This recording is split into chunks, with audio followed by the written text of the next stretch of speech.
Il y a 2 semaines, nous étions au chapitre bête de Shemot, verset 4 guillemets. C'est bon. Je reprends. Vayehi bayamim arabim haem, vayamot meler Mitzrayim, vayanchu ben Israël min ha'avoda, vayizaku, vatal shavatam el ha'elokim min ha'avoda. Ce fut dans ces jours nombreux-là, mourut le roi d'Égypte. Les enfants d'Israël soupirèrent du sein de leur labeur, ils hurlèrent, et leur supplique est montée vers la divinité du sein de leur labeur. Ça, c'est ce qu'on a vu, d'accord? Avec la question que si le roi d'Égypte meurt, pourquoi ils hurlent? Hein? On avait répondu que c'est pas qu'il était mort physiquement, il était mort dans sa sensibilité, que c'était le comble de l'horreur.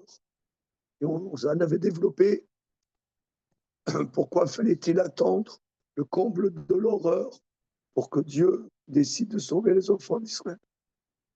On a répondu parce que jusque-là, ils s'habituaient à leur malheur et bon, ils ne demandent pas. Voilà. Bon, on a développé. Verset Kavdalet. Vaishma Elokim et Nakatam, Vaiskor Elokim et Brito, et Avram, et Yitzhak, et Yaakov. Dieu entendit leur gênement. Dieu s'est souvenu de son alliance avec Abraham, avec Yitzhak, avec Jacob. Vayar Elohim el ben Israël, Vayeda Elohim. Dieu vit les enfants d'Israël et Dieu sut. Là-dessus, on a développé aussi Rachid dit Nathan ena belibo liom yad. Il a dit Nathan alem lev Elohim benav. Il a su, c'est-à-dire il a donné son cœur, il ne s'est pas détourné. C'est une expression très très puissante que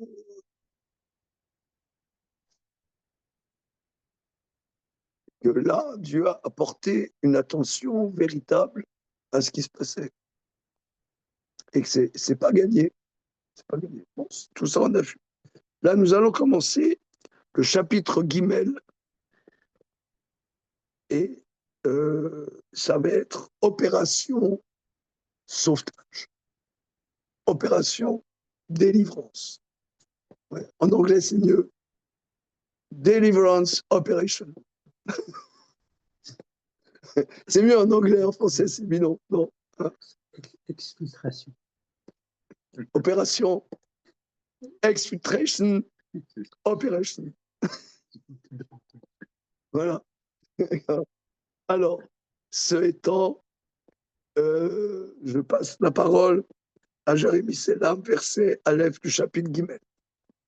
Moshe aya roe et son, Yitro, Protno, Cohen Midian, Vaïneag, et Hatson, Araf, Amidbar, Vayavo El Elohim, Rocheva. Alors, essayons de traduire. Et Moshe a vu son... Non, on n'a pas vu la Roé avec un Aïn. C'est gardé. Avec un Aleph. Ah oui, c'est gardé. Plus précisément, on l'a vu plus haut. C'est le berger. Berger, voilà. Ouais.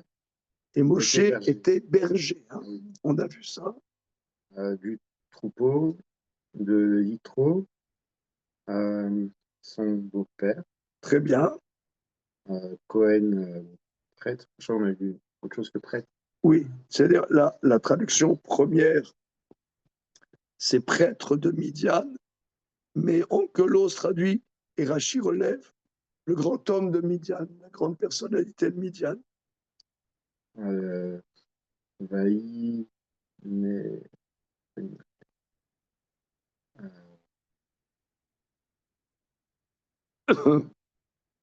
rappelle plus. Comment? Je ne me rappelle plus. Alors, selon mon habitude, évidemment, tu connais ce mot. Ah, oui, oui. Et vous connaissez ce mot. Vaï. Nahag, c'est le conducteur. Comment? Nahag, c'est le conducteur. C'est Ah, c'est conduire. ça.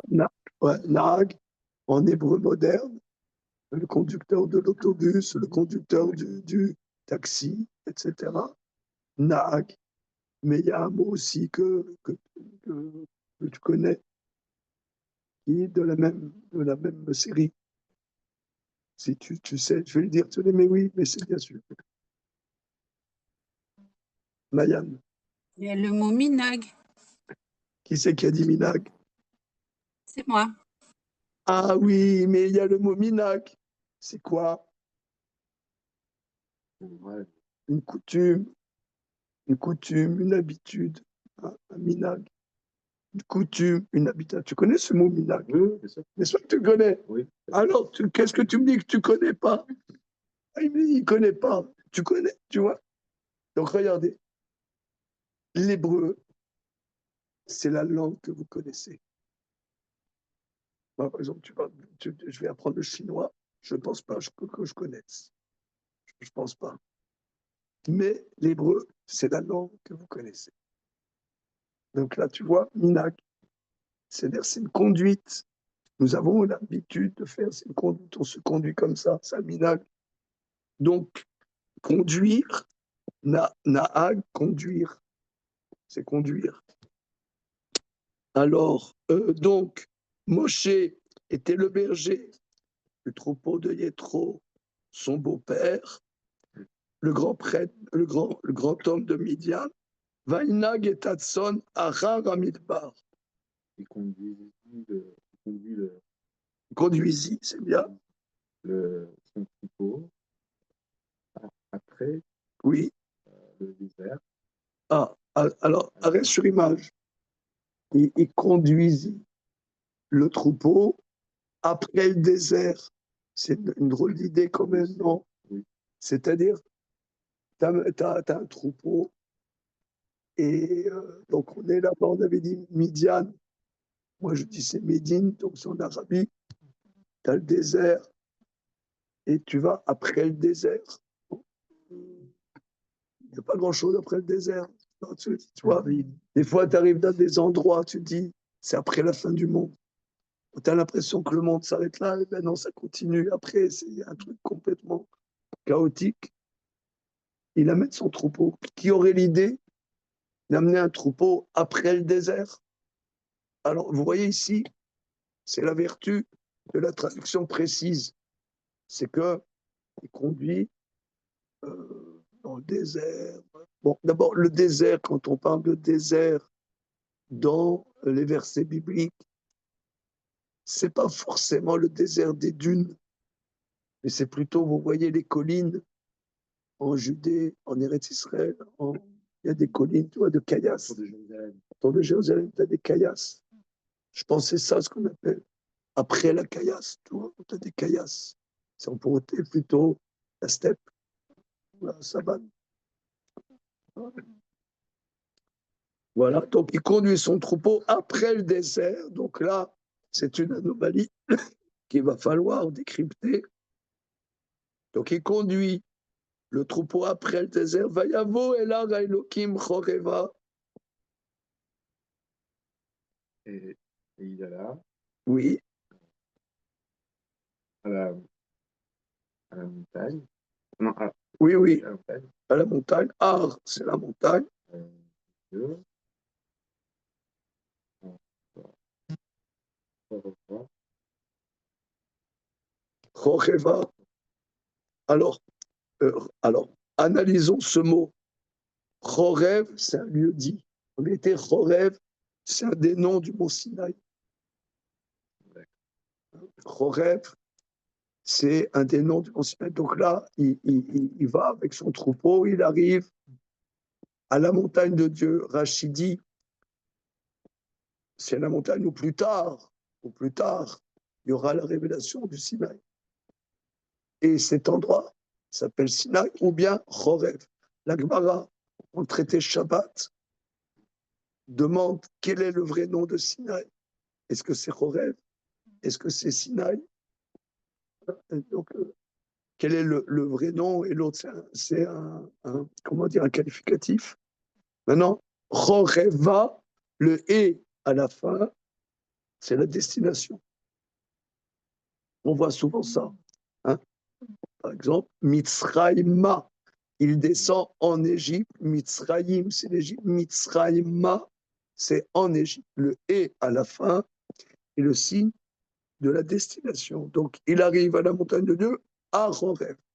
Le A en français et le et à la fin du mot hébreu. OK? Mais que signifie le mot Horeb? Comment? Carrefour, vraiment.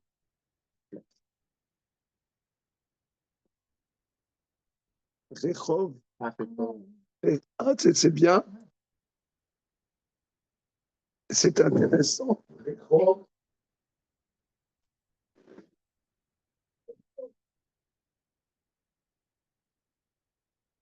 En hébreu moderne, c'est bon. On va écrire le bêta. Rechov, en hébreu moderne, c'est la rue. En hébreu biblique, c'est la place, la grande place. C'est les mêmes lettres, mais à l'envers. Pas dans un. C'est Horeb. Mais, selon ce que je viens de dire il y a 5 minutes, vous connaissez cette racine. Vous connaissez. Donc, l'hébreu, la langue que vous connaissez. La racine du mot Rep, Resh, bête. Où voit-on? Tu sais. Tic-tac.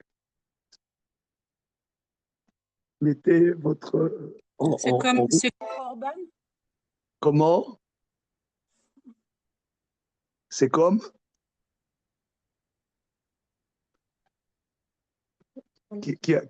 Comment, Cathy?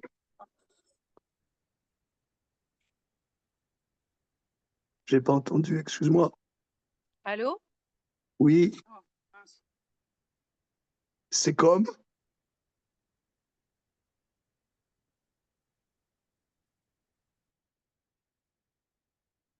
Messieurs, dames, à votre bon cœur. Chorban. Ça veut dire quoi, Chorban? La destruction. La destruction. Chorban, Bet Amikdash, la destruction. Tu connais ce mot, Chorban? Chorban, destruction. Chorban, on dit la destruction du temps. Chorban, Bet Amikdash. Donc, Chorev, ça veut dire détruit. Alors, regardez la destruction. Donc là, le lieu où plus tard il va y avoir, le lieu où plus tard il va y avoir le don de la Torah, s'appelle destruction. Ça part quand même. Hein. On le sent. Hein. Sympathique. C'est tout un programme. Comment? C'est à creuser parce que c'est pas réflexion. Ah ben, on est là pour ça.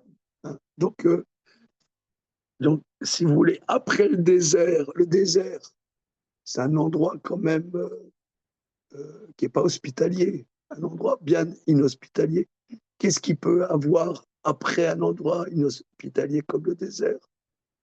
Ben, un endroit chaotique, comme un chaos. Hein. Chaos, Khorban, c'est un chaos. Donc, sympathique. Alors, on va. Donc, vous voyez là, rien que lire un verset, vous voyez que c'est d'une richesse infinie. Tout de suite, ça ouvre des perspectives sublimes. On reprend. Alors, très bien, Jérémy, tu as progressé, hein? Non? Oui. Ah, tu as progressé, ça sent. Alors, on reprend. Ou Moshe. Alors, le ou, c'est le préfixe vav. Alors, le vav, après, avant, beaucoup de lettres, ça se prononce v, mais avant le même, ça se prononce ou. Ou Moshe et Moshe. Donc, c'est à remarquer que bien que vous voyez dans le Chumash, vous avez un gros samer avant. Ça veut dire stouma. Stouma. C'est-à-dire que dans un Sefer Torah, on laisse un espace de 8 lettres pour passer à un autre paragraphe. Donc là, quand vous voyez le samer, c'est que tu as le texte là. Non, moi, je n'ai pas. Oui, mais si tu l'as, c'est écrit au Sefer Torah. Ah, là? Oui, tu vois, regarde. Ou Moshe, tu vois, là, il y a un espace de 8 lettres. D'accord. C'est un autre paragraphe. C'est un autre paragraphe.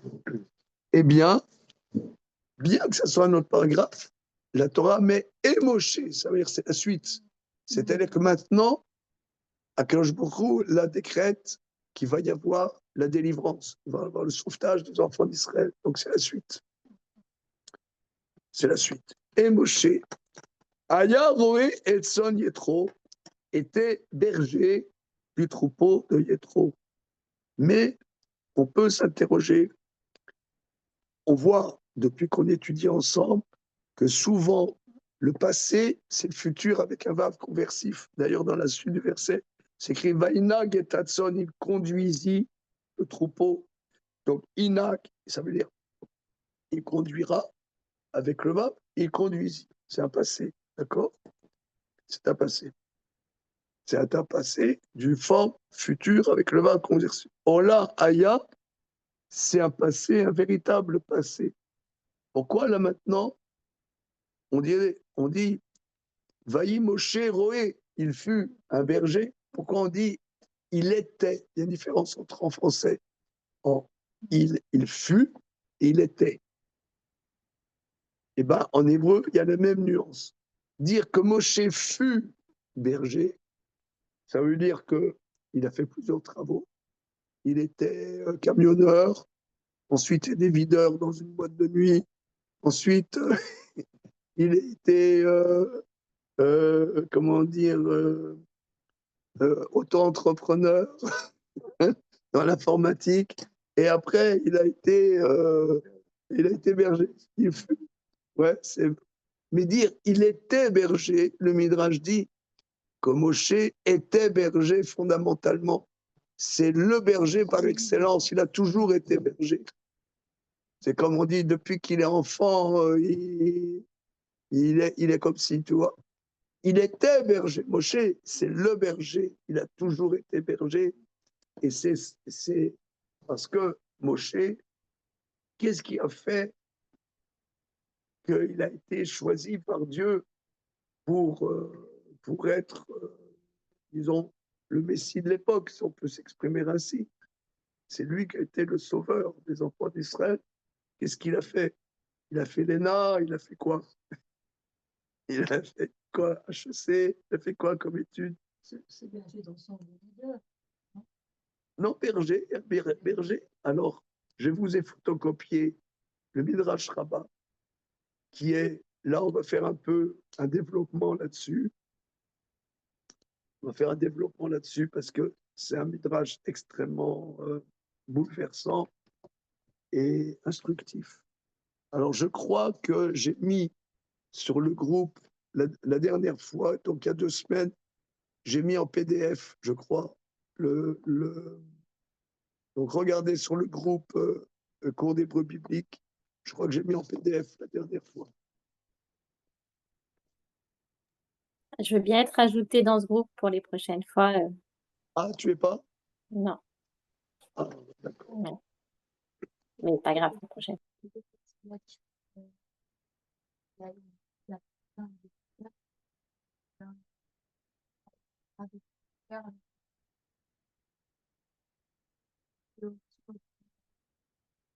Il est proche de ce qui se passe. Hein.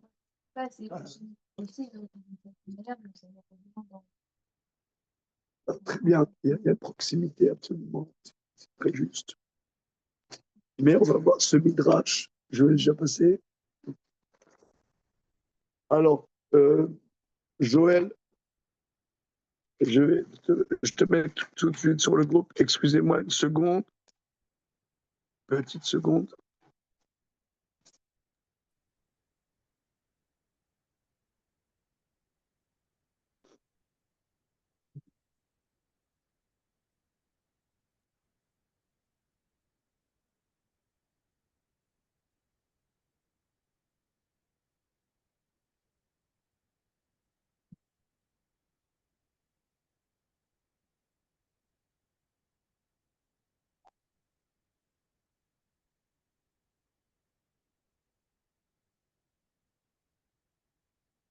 Alors, je rajoute.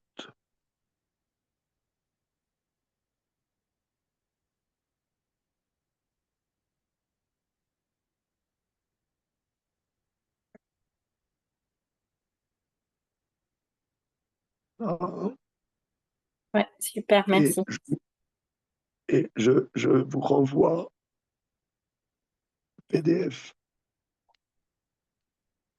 Eliaou l'a mis en commentaire pour tout le monde sur Ah, c'est parfait. le Zoom. C'est parfait. Merci beaucoup, Merci les amis. Ok, c'est bon. Est-ce que techniquement ça va? On se voit là, c'est bon? Bien. Alors, le Midrash Rabbah dit comme ça. Il y a beaucoup de Midrashim là-dessus. Davar Acher, donc en bas de la première feuille, vous avez Gimel, Davar Acher. Autre explication.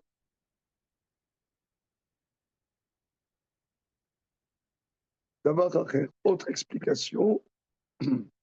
Où Moshe aya roé. Et Moshe était berger.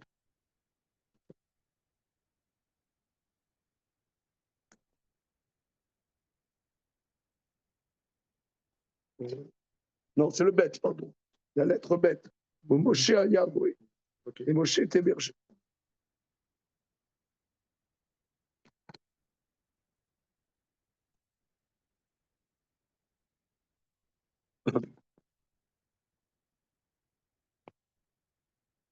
Voilà. Où Moshe aya berger. Moshe aya berger. Aya roé. Aya ou dirtiv. C'est ce que dit le verset dans Habakkuk. Il y a un prophète qui s'appelle Habakkuk. Hein? Je ne sais pas pourquoi on ne donne pas tellement ce prénom. C'est mignon, Habakkuk. Habakkuk, fêté de voir, c'est bien. Alors, un prophète s'appelle Habakkuk. Le verset dit Hachem Echal Koshu. Alors, je vais vous lire le verset intégralement, deuxième chapitre de Habakkuk.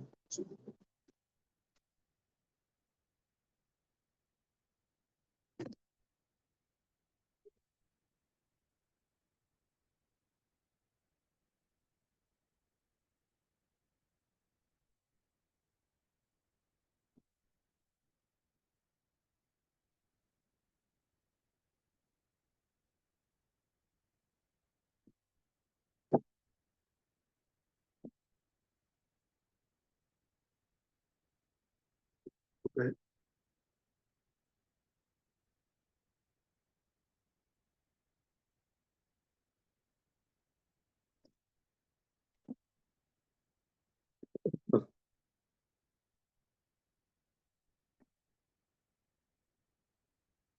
C'est dans ce qu'on appelle Tréassa et les 12 petits prophètes. Petits parce que quantitativement, leur prophétie est petite. Ce n'est pas au niveau du contenu.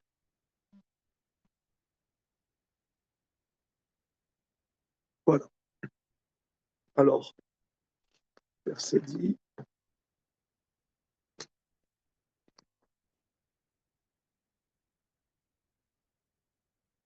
verset dit, Hachem Bechal Kosho, As Mipadav Kolaretz. Le verset dit, Dieu est dans le sanctuaire de sa sainteté, toute la terre se tait devant lui. Voilà, c'est le verset. Alors, La suite du Midrash. Amar Rav Shmuel bar Nachman. Rav Shmuel bar Nachman dit Ad shelo chacha bet hamikdash. Aïta shrina shora betoch.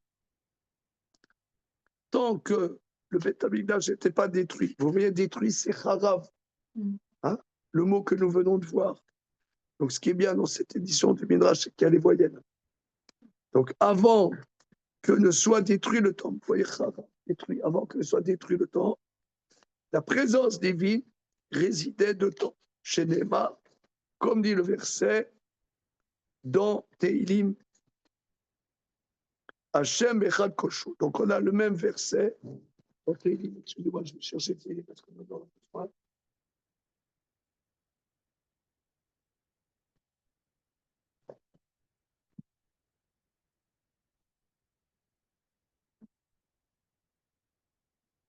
dans Teilim 11, verset 4.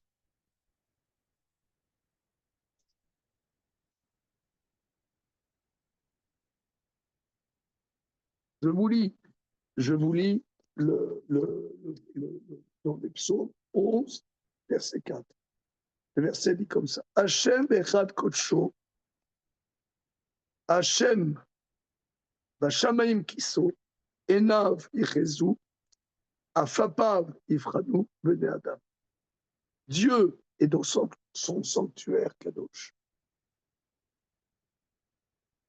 Dieu, son trône est dans les cieux, ses yeux regardent, ses paupières testent les hommes. Hachem Tzadik Ifran, Dieu teste le juste. Veracha ve'oev Hamas, Sana Nafsho. L'impie est celui qui aime la violence, son âme déteste. Voilà, ça c'est les versets. Alors, regardons comment le Midrash va décortiquer ce verset. Donc, le verset dit Hachem Echad Kodsho, Dieu dans son sanctuaire Kadosh. Son sanctuaire Kadosh.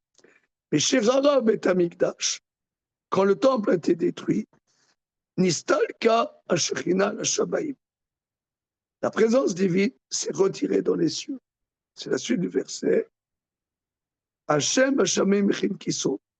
Dieu, dans les cieux, a préparé son trône. Bon, il est très loin.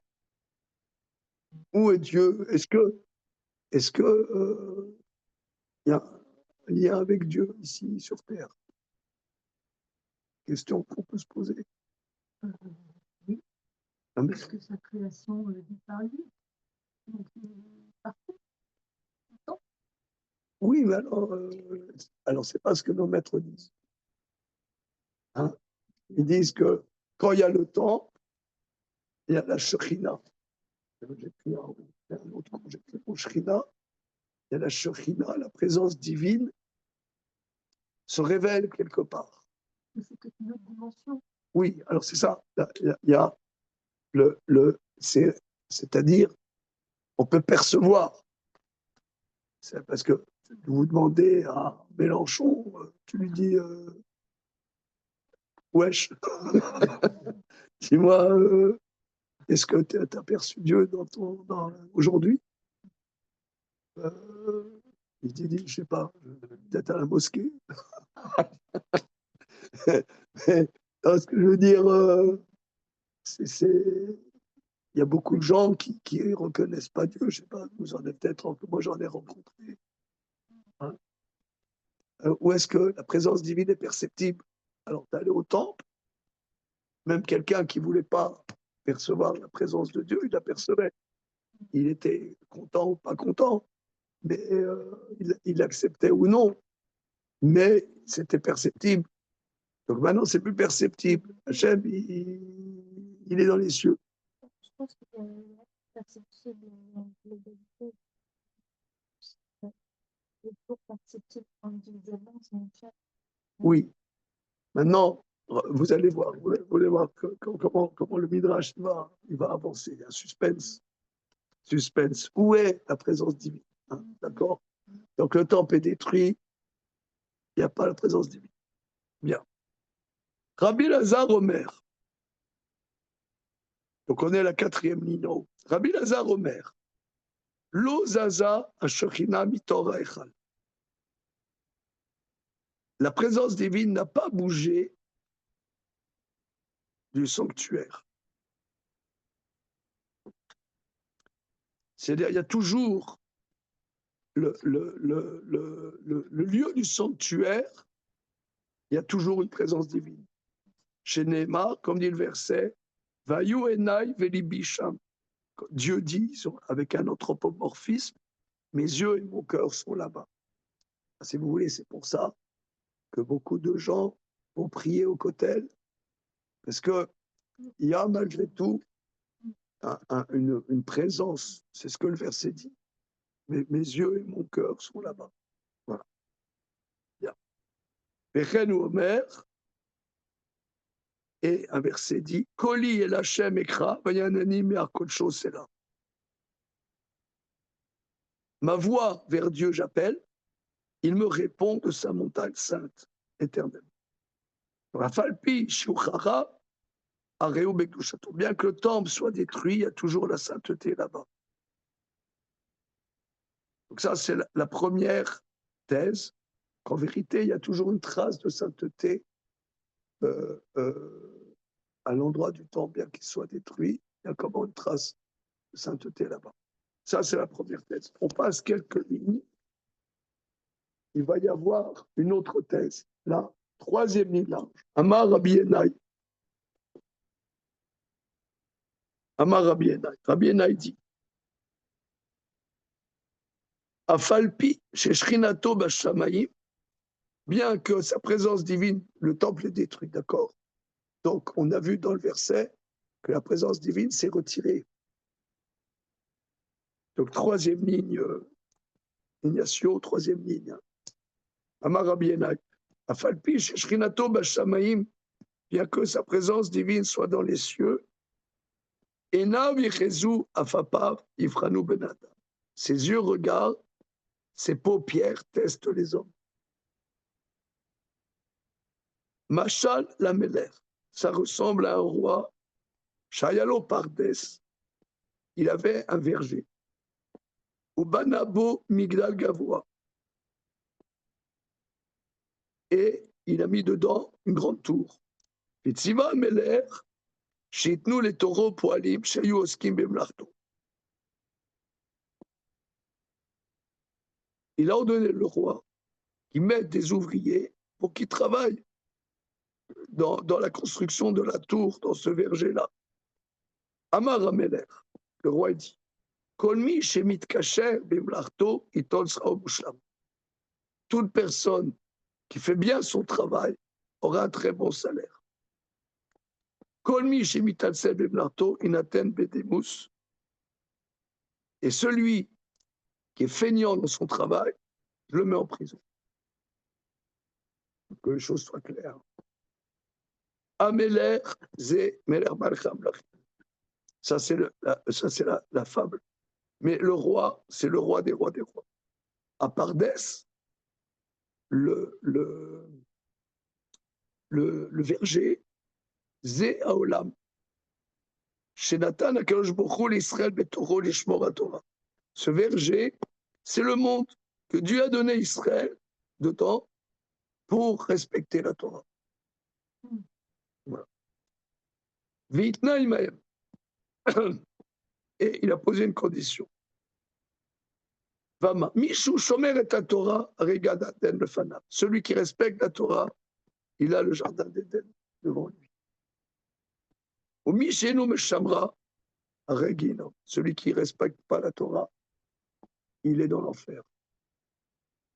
Choses sont claires. Ouais, bien. Af HaKadosh Baruch Hu. Ça veut dire, HaKadosh Baruch Hu, Afalpi Shunirek Mistalek, Shrinato Bebet Amikdash. Donc on dirait que Dieu a l'air de s'être retiré. On dirait qu'il a retiré sa Shrina du Bet Amikdash. Donc le premier avis dit qu'il y a toujours un Shrina au Bet Amikdash quelque part. Le deuxième avis dit non. On dirait que Dieu a retiré ça. Voilà. Néanmoins, il regarde ce qui se passe sur Terre. Il teste. Il teste. Ou les mi-bochen. Et qui est-ce qu'il teste? Les tzaddik. Il teste le tzaddik. C'est le rachat, il le laisse tranquille. Voilà. Mais qui teste-t-il? Le tzaddik. Comme dit le verset dans Tehillim, Hachem tzaddik Ephraim. Obamem bochano. Et avec quoi? Quel est l'examen? Bemiriatson. Dans la manière dont il s'occupe du troupeau. Comment le test? C'est où le test? Bemiriatson, dans comment il s'occupe du troupeau, des moutons, des petits bétails. Badak, regardez la suite. Je vous passe la feuille suivante. C'est hyper bio, est-ce qu'on va voir? Vous allez voir. C'est pas. C'est hyper bio. Voilà. Badak et David Batson. Alors, regardez là, on est à la dernière ligne de la deuxième page. Voilà, c'est ça, la deuxième. Et après, on passe là. Badak et David Batson. Il a testé David avec les moutons. Au Matzo, Roé, il a fait. Et il a vu qu'il s'occupait bien des moutons. Chez Neymar. Alors ça, franchement, je vais vous dire, j'ai beaucoup d'émotions. J'ai énormément d'émotions de ce midrash. C'est très, pour moi, c'est très émotionnel. C'est pour ça que je le fais avec vous. Parce que c'est écrit dans Tehillim, Vaikareu mimichlotson. Dieu a pris David, mimichlotson de la bergerie. Alors, le mot michlotson, alors regardez, le mot mikalotson, mikalotson,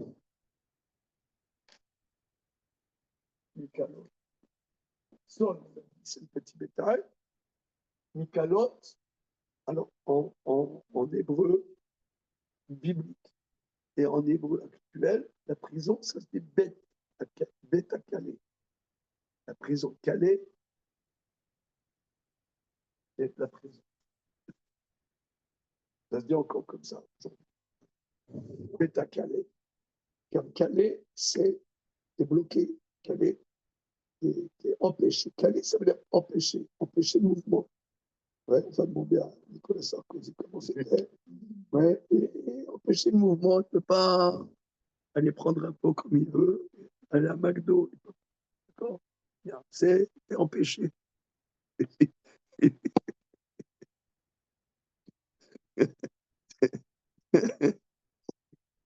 Ok, c'est ça la prison. C'est Calais, t'es empêché. Voilà.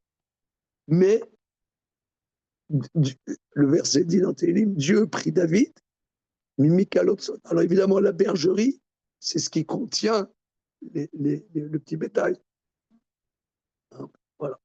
Mais néanmoins, le Midrash va dire, mais pourquoi le verset, il a pris David de la bergerie. De l'enclos, quoi. De l'enclos, oui. Mais qu'est-ce que ça nous apprend, ce verset? Elle va nous dire comme ça. Maou mimiklotson. Qu'est-ce que ça veut dire mimiklotson? Comme on voit au sujet du déluge, je vais caler à Geshem. La pluie dans le déluge s'est arrêtée. Quand le verset dit que la pluie du déluge s'est arrêtée, c'est qu'il va caler à Geshem. C'est-à-dire qu'il y avait la pluie et Dieu a arrêté la pluie. Caler, c'est arrêté. Comme on dit quelqu'un, il a arrêté, il est en garde à vue. Ouais, donc c'est ça, il a arrêté, il est arrêté. Voilà. Alors qu'est-ce que ça veut dire que David, il a été pris de l'arrêt des moutons? Il faut dire pas seulement les bergeries, mais l'arrêt des moutons. Ayamoneak dolim ipnak tanim. Parce que quand ils arrivaient dans un pâturage, il y avait des moutons sur les forts, des moutons forts. Ils passaient devant tout le monde, ils comment dire, bousculer les petits moutons. Il n'y en avait que pour les balèzes. Mais comme dit le bon Charles Darwin, c'est la lutte le plus fort. Ouais. Alors qu'est-ce qu'il faisait? Les moutons forts, il les empêchait, il laissait partir les petits moutons et les vieux. Une fois qu'ils ont, qu'ils ont brouté, les forts, il les lâchait. Donc c'est Mimi Kalotsot, il les empêchait, empêchait les moutons. C'est ça. Ayamonea Agdolim Ipnaktanim. Il empêchait les grands devant les petits. Ayamotsi Aktanim Lirot. Il sortait les petits moutons pour qu'ils paissent, pour qu'ils broutent l'herbe tendre. Parce qu'ils sont petits, voilà. Ensuite, les vieux moutons, Kédé Chérou et Seb Abinodit, pour qu'ils broutent l'herbe moyenne. Ensuite, il lâchait les jeunes, que ça faisait rien, l'herbe moins digeste, c'est pas grave. Voilà. Amar HaKadosh Baruch Hu, Dieu a dit, celui qui sait bien s'occuper des moutons, chacun selon sa force, Yavo Verebeami, qui viennent diriger dans mon peuple.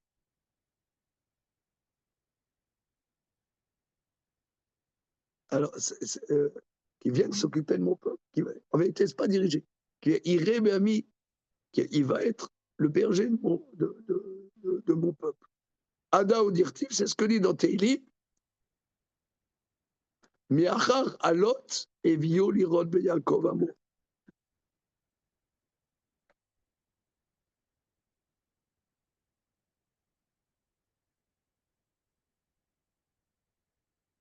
Alot, c'est après les brebis qui allaitent, c'est-à-dire il protégeait les brebis qui allaitaient. C'est là que Dieu l'a amené pour être le berger de mon peuple, Jacob. C'est dingue quand même.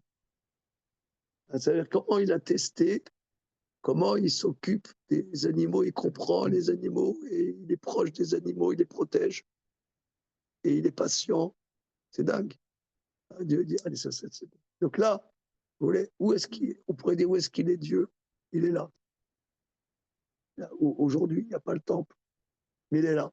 Comment quelqu'un, il est patient et il s'occupe, chacun selon sa personnalité, ses besoins, tout ça. Et là, c'est dingue quand même. Hein. C'est alors, Véa Moshe, de la même Moshe, Véa Moshe, Lo Bechano Akadosh Baruch Hu Ela Batson. De même Moshe, Dieu ne l'a testé qu'avec le mouton. Amrou Rabotenu, nos maîtres disent, que Shaya Moshe Rabbeinu alav Shalom roet sono shel Yetro bamidbar. Moshe était en train de faire paître le troupeau de Yetro, son beau-père, dans le désert. Bara Mimeno Gedi. Il y a un chevreau qui a fui. Je vous demande une seconde. Oui. Un chevreau a fui. Verat Sararav, il a couru après lui. Al-Shigal et Chassit. Alors, excusez-moi.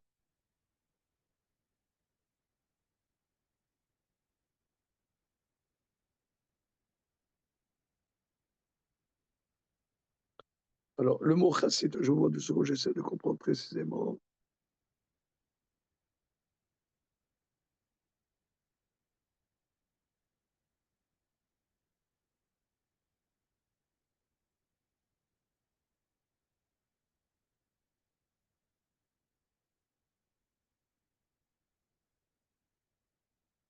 Alors, le marzo, le piouche marzo, il veut dire Chassit, c'est un endroit très sec. il est arrivé, donc il a fui ce chevreau, il est arrivé à Chassit, un endroit qui s'appelle Chassit, un endroit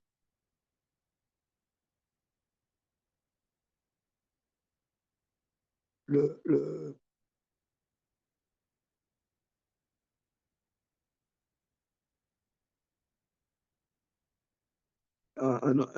il arrive à un certain endroit, qui va il les chassites. Et quand il est arrivé à cet endroit, Nizdam Nalo Brecha Shel Maïm s'est présenté une mare d'eau, un étendu d'eau. Et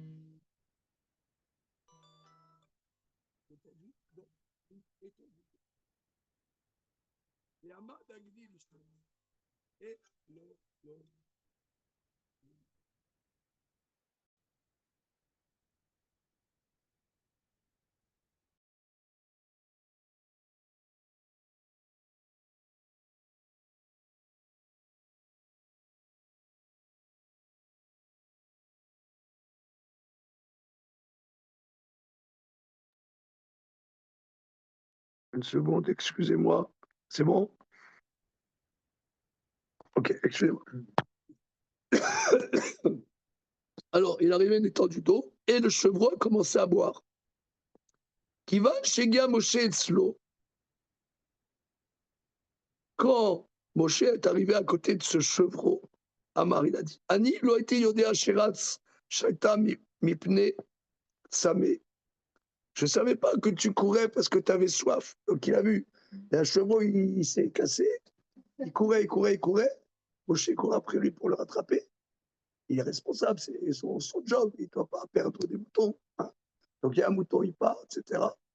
Et il voit, il y a une étendue d'eau en plein dans le désert. Et le mouton, il boit, il boit, il boit, il boit, il boit, il boit.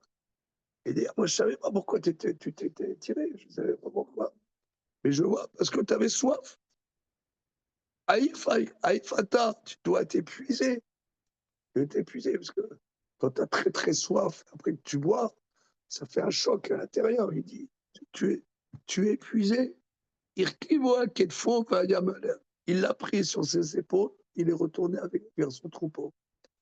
Amar Akadosh Baruch, Dieu a dit, Yeshlera rachamim linok sono shel basar, rachamim linok sono shel basar vadam, car chayecha shata tiré soni Israël, avait Omer Moshe Ayapot.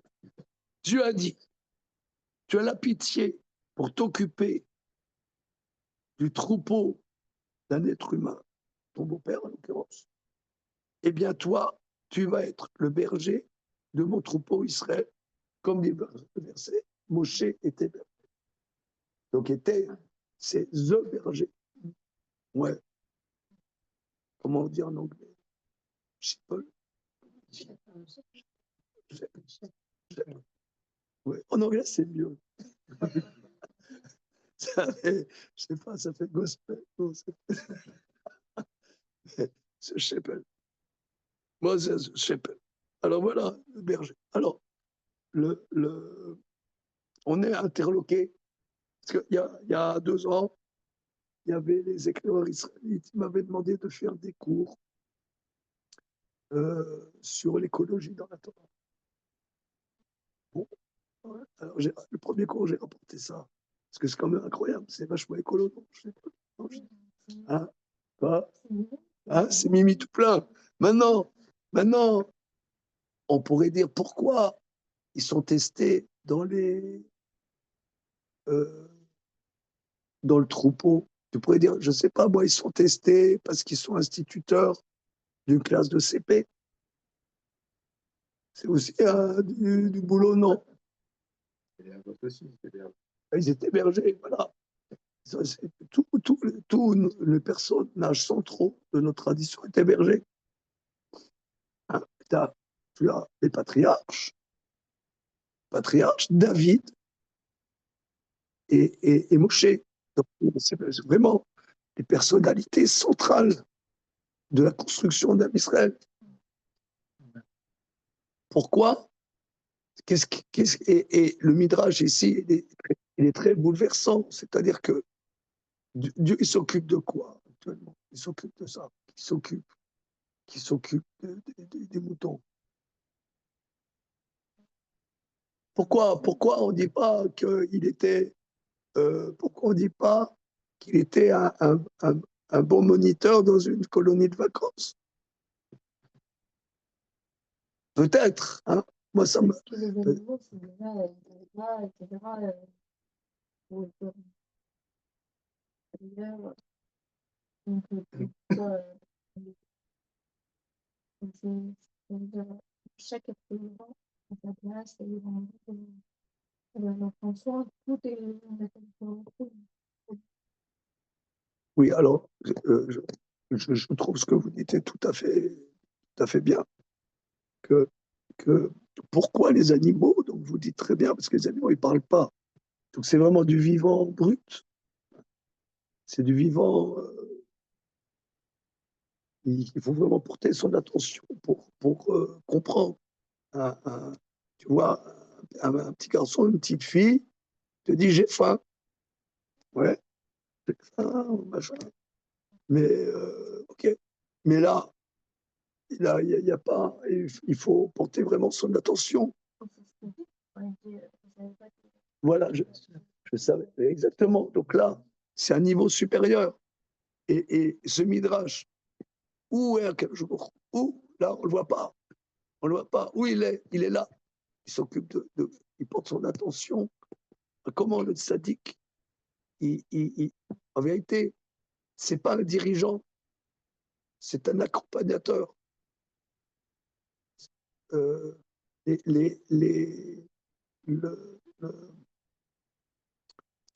comment dire, les kabbalistes, ils disent, j'ai entendu que mon maître Abba Bitbol, il dit que dans notre tradition, c'est pas des dirigeants. Ils dirigent pas, ils accompagnent. On dit, il est manig, c'est-à-dire il conduit, il dirige pas. Il conduit, il y a une différence entre conduire et diriger. C'est un dirigeant. Dirigeant, prenons un dirigeant sans, si vous voulez, je ne rentre pas dans les détails, dont je n'ai pas les compétences. Un dirigeant, un vrai dirigeant, c'est Trump. C'est un dirigeant, il a des idées, il fait, voilà, ça passe, ça casse, on avance. Voilà. Ça, c'est un dirigeant. Mais dans l'âme Israël, ça ne fonctionne pas comme ça. Les personnalités de notre tradition, ils accompagnent, portent leur attention à. C'est ça le berger. Et c'est dans ces nuances-là, dans cette finesse, que vous avez dit, Bayan, tout à fait, c'est du vivant.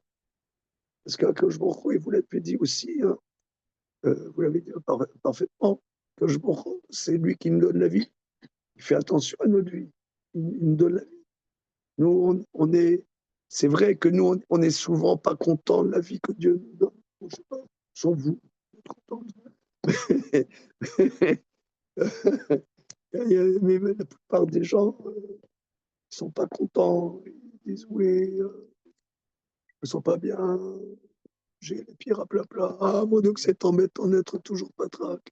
Ah, c'est embêtant d'être toujours mal porté. On a toujours l'impression que ça ne va pas. Mais bon, le jour où on nous donne la vie, le jour est proche de nous, proche.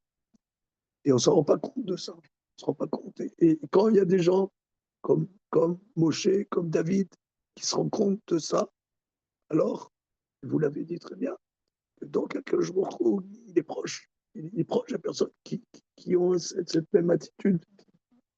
Il dit, c'est ça qu'il faut pour s'occuper de l'Israël. Donc vous voyez que les commentateurs disent que Moshe Rabbeinu, c'est le premier Goël, le premier qui va délivrer le peuple juif. Eh bien, le Mashiach est quelqu'un de ce type-là. Il y a un grand maître qui est décédé il y a une vingtaine d'années, Rav Shlomo Wolbe. Il dit dans le deuxième tome de son livre Aléchour, il dit que quand on voit les détails sur Moshe Rabbeinu, ça nous donne des détails de qui ça sera le Mashiach. C'est pas quelqu'un qui a fait l'ENA, les sciences politiques, Sciences Po, etc., école militaire, C'est quelqu'un de ce type-là, hein, qui porte son attention à ce que les gens ont besoin. Voilà. Je trouvais ça très, très émouvant. Voilà. Ce qui est important, c'est que là, on ne parle pas d'égalité, on parle d'équité. On lui donne plus à celui qui a plus de. Que ce soit David ou le chevreau. Il va l'aider spécifiquement en fonction de. Ah oui, c'est pas l'égalité. C'est pas l'égalité. C'est pas l'égalité. Est-ce que quelqu'un il a plus Nous, on besoin? prône l'égalité et tout, mais là, c'est vraiment l'équité. C'est au-delà de. C'est bien, c'est très bien. Vous avez entendu les zoomers, qu'est-ce que dit Jérémy? Ici, c'est pas l'égalité, mais c'est l'équité. Il y a des gens, ils ont besoin de plus. Ils ont besoin de plus, différemment. J'avais entendu aussi que le berger, il dirige en étant à l'arrière, à la différence justement d'un dirigeant qui se met devant et qui regarde pas trop ce qui se passe. Le berger, il arrive à diriger son troupeau tout en étant derrière lui. C'est ça, pour voir ce qui se passe. Voilà, Mm. c'est ça. Et ça avance, alors Il justement. impulse le truc, mais Ouais, voilà, c'est pas lui qui est devant. ouais. C'est extraordinairement profond. Alors, il y a un autre midrash très important. Là, j'ai plus beaucoup d'électricité. Petite seconde. Qu'est-ce qui se passe? J'en ai plus beaucoup.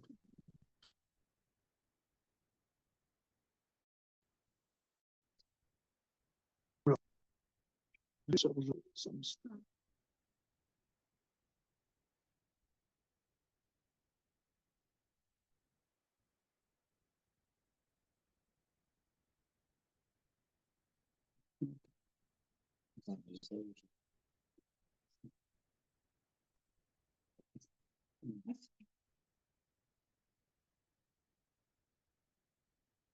Tu vois? Merveilleux. Wonderful. Comment? On va se débrouiller, on va se débrouiller. On va trouver des ruses. Ah non, c'est pas le bon. Ah, c'est le nouveau cinquième. Ouais. Tu as aussi? Je pense pas, je regarde, je ne savais pas que j'avais fait.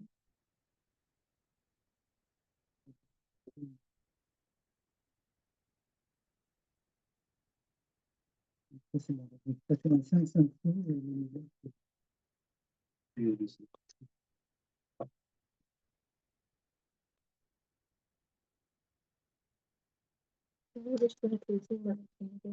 Oui.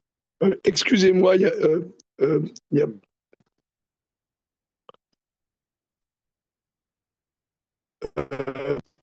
oui, ça va marcher.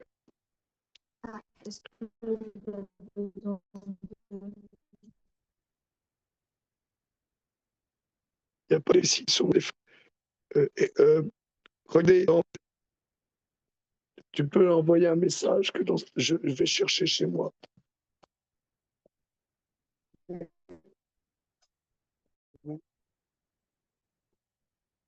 Si tu as le Zoom,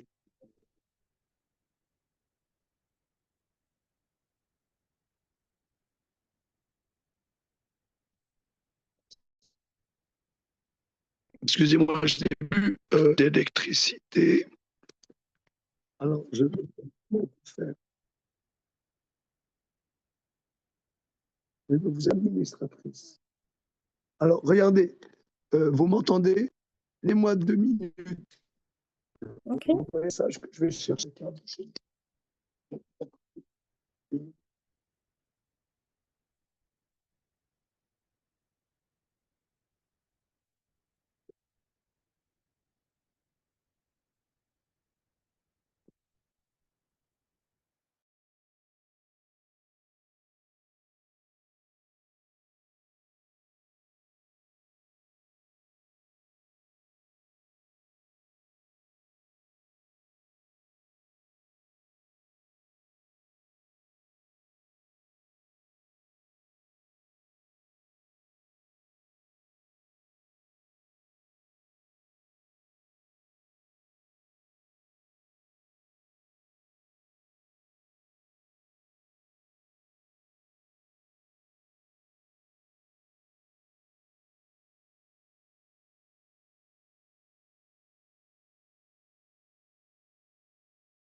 On va prendre l'enregistrement.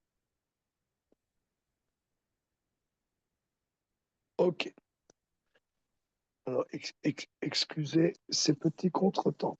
Alors, on a vu, Moshe était berger. Autre explication du Midrash, je n'ai pas fait la photocopie, mais je vais vous le dire oralement. Un autre Midrash Rabbah dit que toute personne sur laquelle on dit était a vu un monde nouveau. Toute personne chez qui s'écrit Aya a vu Olam Chadash, un monde nouveau. Comme on voit que Noah, Ish Tzadik, Aya Bedorotav. Noé était un homme juste. Et Moshe était berger. Or, Noé, il a vécu un monde qui a disparu. Et il a vécu un autre monde. C'est-à-dire, c'est le destin de Noé. Et d'ailleurs, moi, j'explique, je me permets d'expliquer sur la base d'un commentaire, qui s'appelle le Tzror Hamor, que quand Noé il s'est enivré quelque part, ce qu'il a vécu le Tzror Hamor, c'est un grand livre, un grand commentateur qui explique sur la base du Zohar que il a vécu quelque chose quand le vin, on a du mal à digérer le vin. Et des fois, on vomit. On vomit parce que notre corps ne peut pas digérer. L'alcool, comme dit l'autre, sachez apprécier et consommer avec modération. Parce que ça ne fait pas toujours bon voisinage avec le corps. Alors, c'est ça, que ce qu'il a vécu, il n'a pas bien digéré. Il n'a pas pu digérer. Ça crée un déphasage. Parce qu'il a vécu quelque chose. Je vous donne un exemple. Il y avait un grand maître qui s'appelle Rav Yosef Shlomo Kalman, qui était le Rosh Hashanah d'une yeshiva en Lituanie qui s'appelait Poniovitch.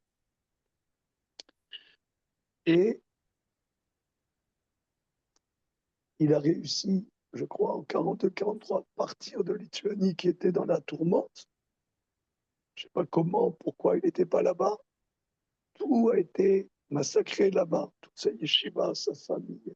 Il s'est retrouvé, je crois, en 42-43 en Israël. Et je crois que les gens rapportent qu'il parlait tout seul à des gens qui étaient morts. Et il a dit, je vais construire à Bnei Brak une yeshiva plus grande que ce que c'était des fous. Bon, il a construit la grande yeshiva de Poniovitch, qui longtemps était la plus grande yeshiva du monde. Maintenant, il y a des yeshivas plus grandes. En tout cas, longtemps, c'est la plus grande yeshiva du monde, Poniovitch. C'est des gens, ils ont vécu quelque chose, ils ont vécu un autre monde. Et Moshe, en vérité, le Midrash dit, c'est la même chose. Il a vu l'esclavage des enfants d'Israël. Et ensuite, il a vu la gloire de Matan Torah. Il a vécu le tabernacle dans le désert, la manne dans le désert. C'était le jardin d'Éden sur terre. Donc, quand le Midrash dit chaque personne sur laquelle s'écrit Aya, il a vécu un monde nouveau. Je propose d'expliquer comme ça que la plupart d'entre nous, on est soumis aux événements. On est soumis aux événements. Il y a des gens qui disent ah oui, par exemple, on dit alors, comment ça va? On dit ah ouais, avec tout ce qui se passe en ce moment, comment tu veux que ça aille, etc. Oui, il y a beaucoup ça. Et tu te rends pas compte, tu n'as pas entendu qu'est-ce qui s'est passé, machin, bidule. Mais où on en est, la taxe Zuckman. Ouais. Et comment tu veux que ça aille avec la taxe Zuckman, etc. J'en passe, c'est des meilleurs. Mais quelqu'un, on pourrait dire comme Noir, qui a une démarche dans son existence, il est intemporel quelque part. C'est ça, il était, ça veut dire quelque chose qui va faire, qui va lui donner la force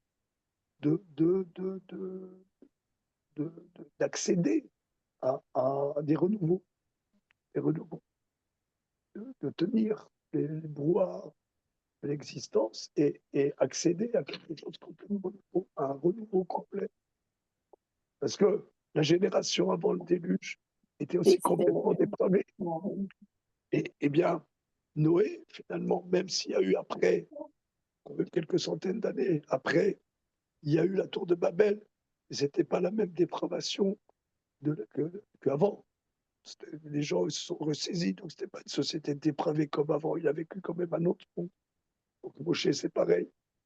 Donc là, aussi, donc, vous voyez ici ce mot Aya, qui, depuis que nous étudions le début de Shemot, est rare. En général, ce n'est pas des imparfaits, c'est que des passés simples. Là, c'est un imparfait. Alors maintenant, encore un autre point très important. Il a conduit le troupeau après le désert. Alors, qu'est-ce que tu vas après le désert? D'abord, tu fais traverser à tes moutons le désert, un endroit aride, inhospitalier, et tu vas encore plus après. Alors, Rashi rapporte le Midrash. Alors là aussi, c'est très important. C'est le fait, quand on traduit bien, il est allé après le désert. Un endroit qui s'appelle Chorev, chaos complet, un chaos complet de destruction. Alors, le Midrash dit que avoir un troupeau de petits bétail est très dur à gérer. Et en général, les bergers qui ont des troupeaux de petits bestiaux, ils vont paître dans les champs des autres personnes. Les troupeaux vont paître dans les champs des autres. Et c'est du vol. Et d'ailleurs, c'était ça le débat entre les bergers de Lot et les bergers d'Abraham. Parce que les bergers d'Abraham, ils mettaient des muselières à leurs troupeaux quand ils allaient d'un pâturage à un autre pâturage pour ne pas paître dans les troupeaux, dans les pâturages des autres. Donc là, comme ça appartenait toujours à des gens, donc il allait à un endroit qui n'appartenait à personne. Si ça appartient à personne, c'est que ça n'intéresse personne. Donc c'est la caillasse, donc avec de la caillasse. Donc il avait quand même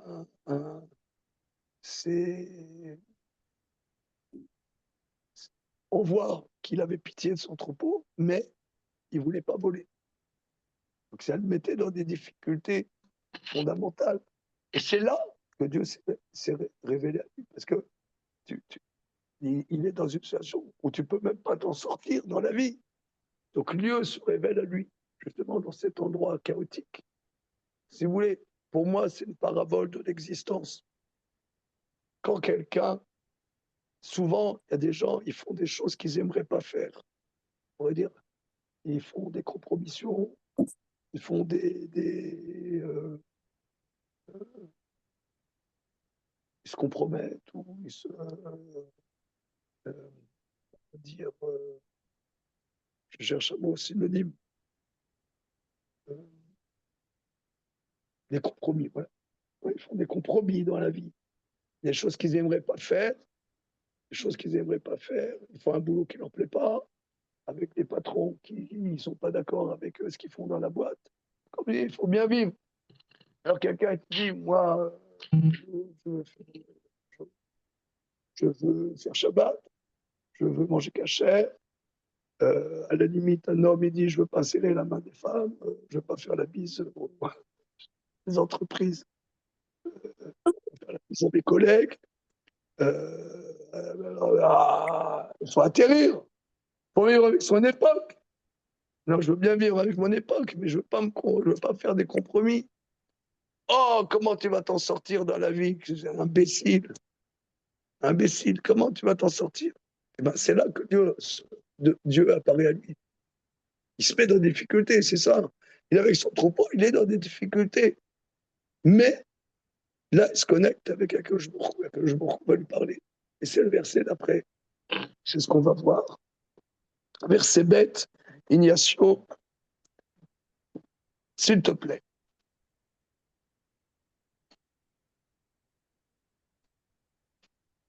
Je reprends une phrase, ce point, parce que je pense que c'est un point très important. C'est que des fois, il y a des pressions dans la vie. Des pressions que beaucoup, la plupart d'entre nous, on se dit, bon, il faut bien se débrouiller dans la vie. Hein, bien se débrouiller. Alors, quand tu te débrouilles, tu vas faire des choses que tu n'es pas forcément d'accord, tu vois, ou ça te convient pas. Alors, mais quelqu'un, il se dit, oui, mais moi, je veux faire quelque chose qui me convient. Qu'est-ce que c'est cet enfant gâté? C'est quelque chose qui te convient. L'attitude d'enfant gâté, ça. Il faut mettre la main dans le cambouis. Ce que Jean-Paul Sartre appelait les mains sales. Il faut un peu se salir les mains, non? Quelqu'un, il dit, non, mais je veux pas ça. Comment tu vas t'en sortir? Eh ben, alors, Nachmanide a écrit un livre dont il parle de ça, justement, que Moshe, dans le désert, il était dans une réflexion d'où vient la parnassa, d'où vient la subsistance. Eh ben, c'est la réponse, c'est le verset que nous allons lire tout de suite.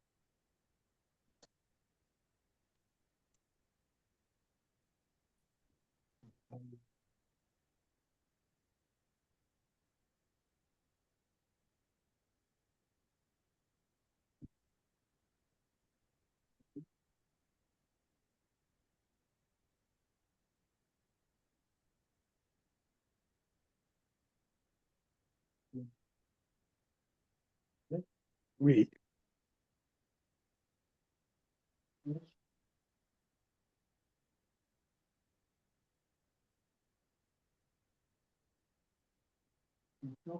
Oui.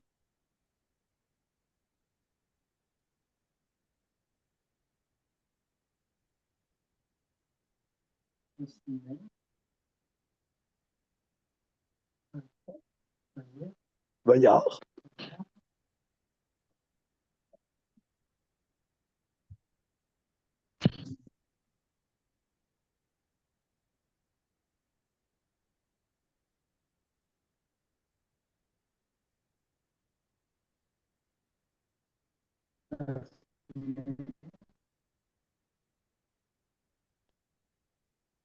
Boer.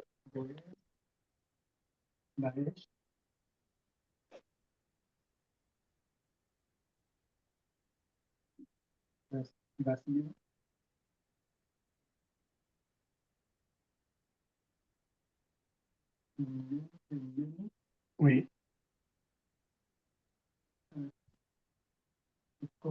Ou cal. Tu vois, les trois points, c'est ou cal. Alors, Bayard, donc là, il est à se le dire Chorev, hein, d'accord?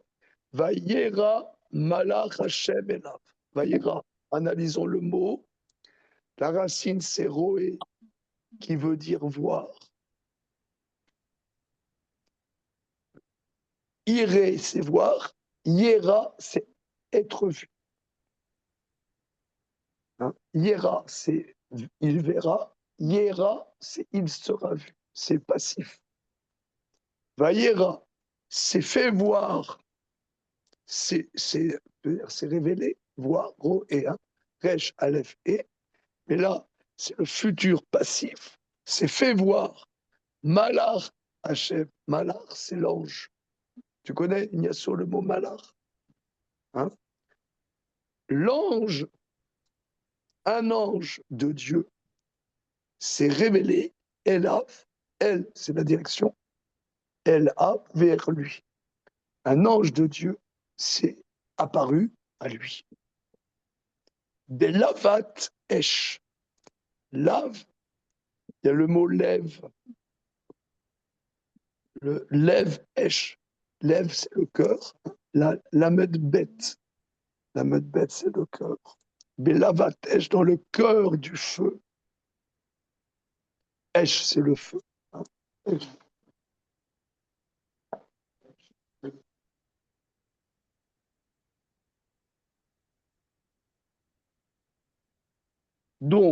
s'est révélé un ange de Dieu à lui, Bélavat, lève dans le cœur du feu, Mitor Asné, Mitor, Tor, c'est l'intérieur, de l'intérieur du Sné, le Sné, c'est le buisson. Donc, il y a, vous voyez la scène, en français, ça s'appelle buisson ardent. Hein. Il y a un buisson qu'on est dans le désert, hein, et dans le désert, tu n'as pas des arbres, tu as des arbres rabougris, tu as un truc complètement rabougri, bidule. Et de ce tas de végétal rabougri, il y a un feu, et de l'intérieur du feu, il y a un malheur qui se montre. Alors, à quoi ça ressemble un malheur? Je sais pas, peut-être vous savez. Et Vaillard, donc là maintenant, vous voyez, Yera, c'est passif. Hein? Vaillera, c'est passif. Maintenant, Vaillard, ça c'est actif. Vaillard, il a vu, il vit. Donc c'est maintenant, c'est Moshe qui voit. Vaillard, il voit. Veiné, iné, ça veut dire quoi? Et voici. Vous connaissez le mot veiné? Où est-ce qu'on voit le mot iné? Voilà, iné matov umanayim, shevet achim gam yachad. Iné matov, voici combien c'est bon des frères qui sont ensemble. Iné matov.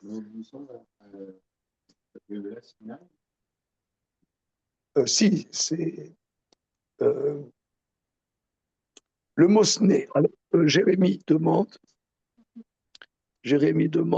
à raison que le mot sné, que j'ai traduit par buisson, c'est le même mot que Sinaï. Hein?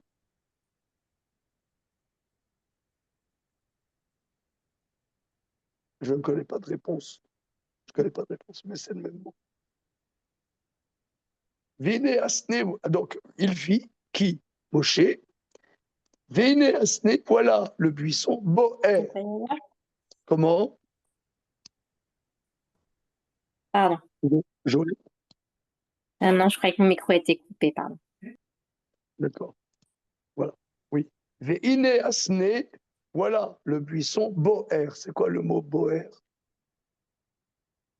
C'est brûler.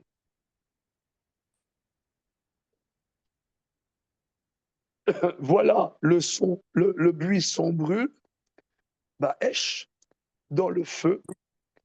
Véasné est le buisson, Enenu Ukal. Alors, Ukal, le mot Ukal, ça veut dire quoi? Oui, consumer, mais encore, analysons le mot. Manger, c'est Ochel. Manger, Ochel. Très bien. Ukal. Ochel. Ochel. Ça veut dire manger. Ochel. Manger. Ani Ochel, je mange. Vous connaissez ce mot? Ochel. Ochel, manger. Mais Ukal, avec le koubous. Koubous, c'est le passif. N'est pas mangé. Mais le buisson n'est pas mangé. N'est pas consumé. N'est pas mangé. Le buisson n'est pas mangé. Donc là, il y a une vision incroyable. Tu as du bois sec, tu mets du feu, flaf, ouais, et là, tu as du feu à l'intérieur de ça, et c'est pas consumé. Alors là, qu'est-ce qui se passe? Sne eneno ukal. Alors, je vais vous donner une explication, peut-être on s'arrêtera là-dessus aujourd'hui. Il y a X années,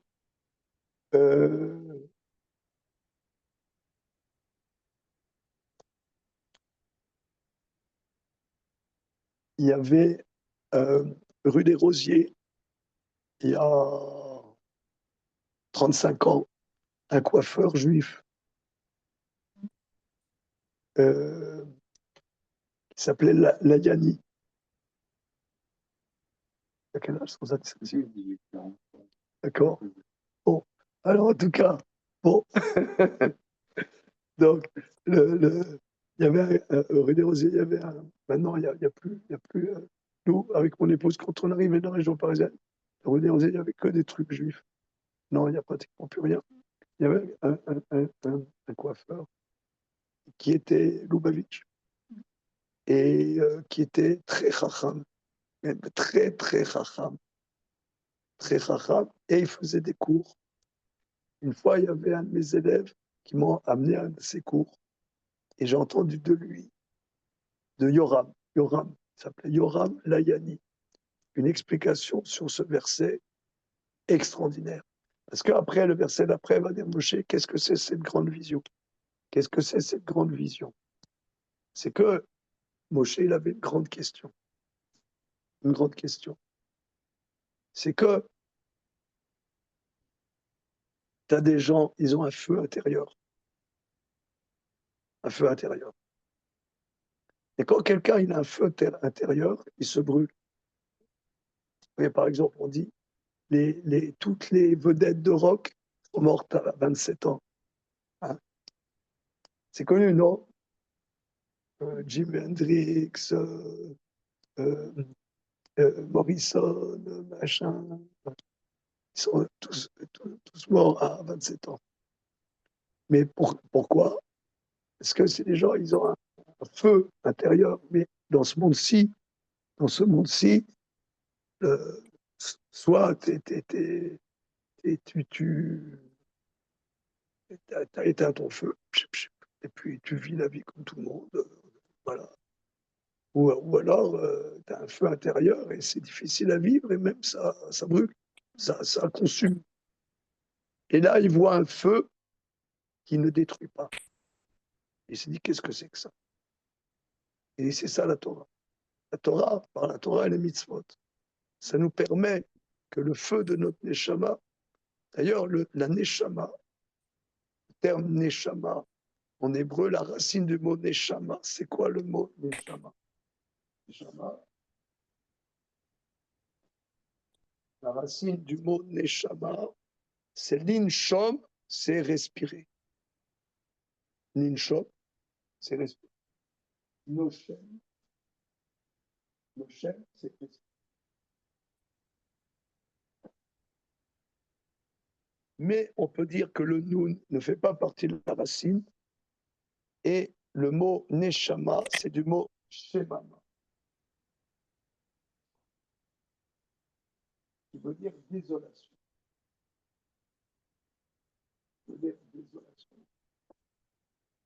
Parce que la neshama, elle vient d'un monde qui n'est pas ce monde, si vous voulez, ici, prosaïque. Elle vient d'un monde supérieur et elle, quelque part, elle est stranger in the night. Elle est stranger, voilà. Donc il y a des fois, même ça peut amener à des pathologies, excusez-moi, psychiatriques. Des gens qui n'ont pas trouvé un chemin, quoi faire de leur neshama, ils vont complètement dans le décor. Et souvent, pas tout le temps, hein, pas tout le temps. Je ne veux pas dire que tous les fous sont des grands neshamas. Mais disons,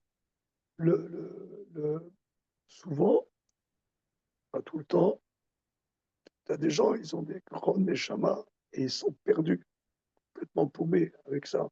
Tellement il y a une exigence intérieure qui fait qu'ils sont complètement paumés.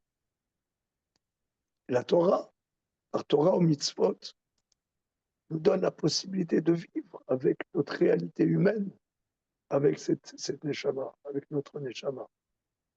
Et c'est ça, en vérité, cette vision du buisson qui ne brûle pas. Il s'est dit, mais ça, je ne connais pas ça. Là, il y a quelque chose d'incroyable. C'est quelque chose qui sort de l'ordinaire. Cette exigence de la neshama, le feu, et que ça ne détruit pas, mais ça construit. C'est ça la Torah. Donc c'est pour ça, Rashi a dit que cet endroit, c'est là, plus tard, il y aura la Torah. Mais déjà, c'est presque comme un matin de Torah. Ici, il dit, mais qu'est-ce qui se passe? Oui, Emmanuel? Non, silence. Ok. Donc maintenant, on verra Bezrat Hashem la semaine prochaine, le verset Gimel. Voilà, donc on a fait 2 versets. Bon, c'est des versets quand même, on ne peut pas les passer rapidos. Hein. C'est bon? Bien, merci à vous les amis. Merci. Au revoir. Merci. Bonne soirée, Shabbat Shalom. Shalom.